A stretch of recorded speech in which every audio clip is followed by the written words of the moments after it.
The method for achieving this goal is multifaceted. We have tried legislation.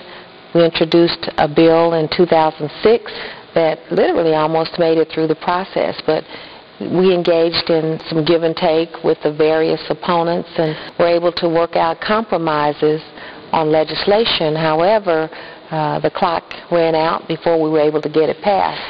But the concept is there's still a need for it. So coming out of our summits that we've held one in Oklahoma City in October, and we just held one in Tulsa this first part of February.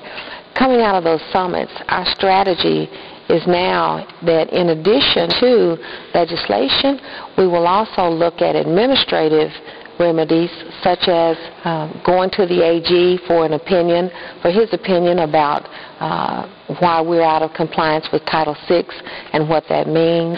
We're also strategizing on asking the governor to issue an executive order that sets a goal for minority participation.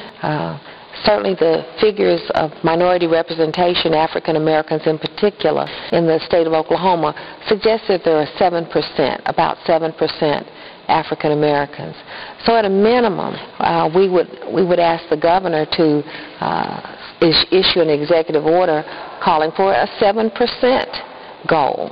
But in my opinion, because it has come so late and so little has been done, I would rather him issue a call for a 15% goal, again, to make up for lost time. The other strategy that we've also planning to go forward with is to actually file a complaint with the Federal Highway Administration, bringing the state to task for the failure to comply with Title VI.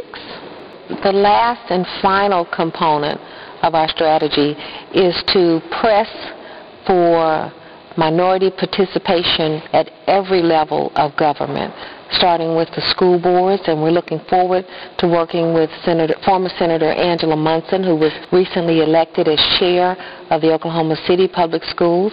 But at the school board level, the city level, we'll be working with Skip Kelly and Councilman Jack Henderson in Tulsa to ensure that there's equal representation or proportional representation of minority contractors at that level of government. We'll be working at the county level. The information that I've given you is at the state level, but we'll also be working at the federal level to ensure that small businesses, and specifically minority businesses, and even more specifically African American businesses, are ensured a proportional amount of funding for contracting with the state. With the economic stimulus package that's coming down, the greatest fear of our community is that if we continue to do business as usual, that our minority contractors will not benefit from the stimulus package, and therefore these communities are doomed to remain the same while all the other communities improve and do better. So this is a crucial time for us to be strategic. I think recently some allegations of corruption in the Tulsa city government structure with regard to contracting, I think those are very timely situations that will have a significant bearing on what we're trying to accomplish.